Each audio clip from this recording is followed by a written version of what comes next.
Each year, nearly 700,000 prisoners return to our communities with few skills or positive connections. 2/3 will fail their conditions of release and go back to prison. This breakdown compromises public safety, leaving communities vulnerable to future crime. Today, momentum is building for a new approach to how we release offenders back into the community.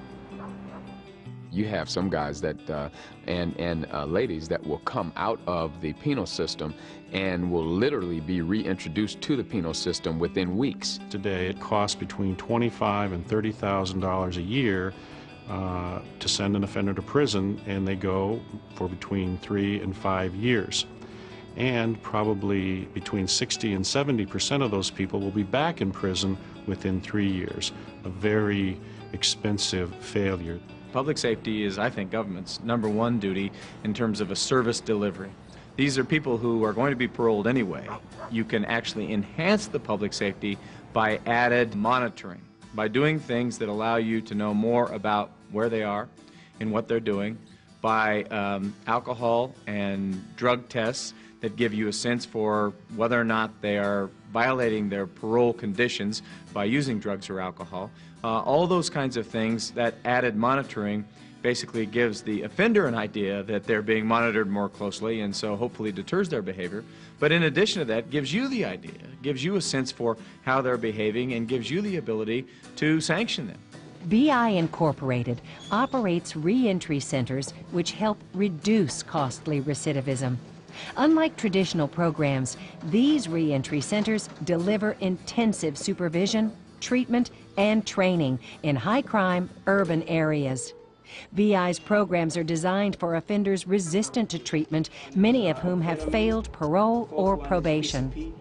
The last one is heroin. Offenders are referred to a BI reentry center by a supervising agency. They must report to the center immediately upon leaving prison, before returning to negative influences.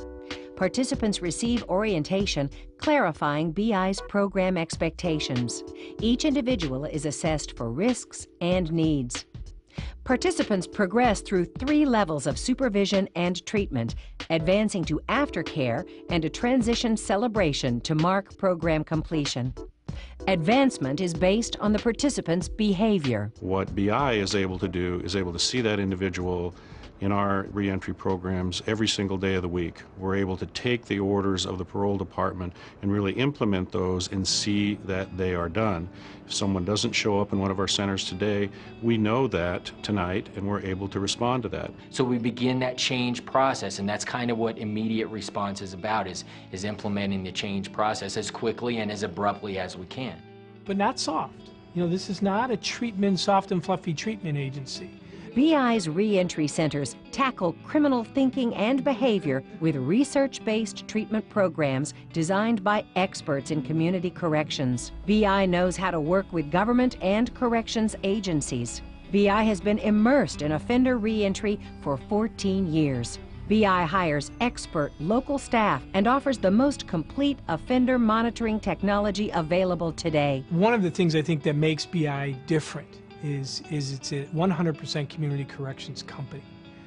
That's what we do. BI's reentry centers are effective. 2 large groups of high-risk parolees were tracked for 3 years in Chicago. One group had completed the BI reentry center program, the other had not. The study revealed that participants in the BI program were 40.6% less likely to be sent back to prison for committing a new crime. A dramatic difference.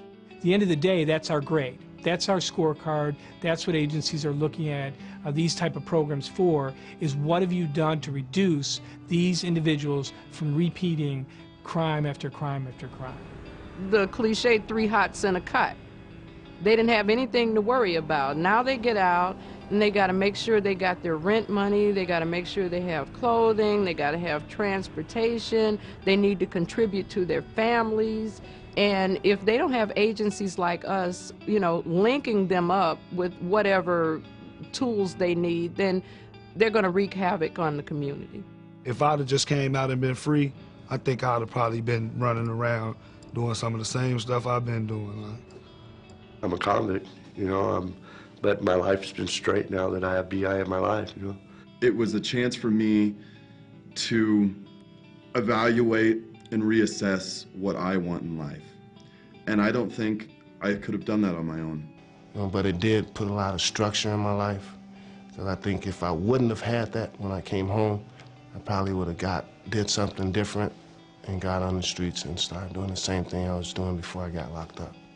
The transition ceremony is an exciting day for clients, their families, and BI staff.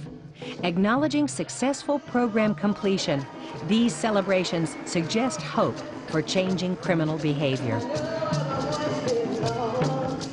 Gave me a lot of self-discipline, you know, a lot of patience.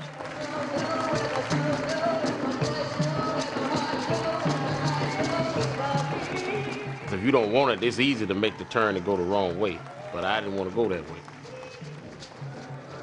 What we should do is look at how we spend resources and invest resources when people are coming out of jail naturally. How you spend resources to keep those people from reoffending, from recidivating. And we would be smart to do it, and we have to be, I think, smart in how we talk to the public about that, because I think the public, if they think about it, would spend some additional resources on these kinds of programs if they believed that there was a long-term benefit to reducing prison costs. Getting smart on crime means being smart when offenders are released into the community. To learn more about the success of BI's reentry centers, call us at 800-701-5171.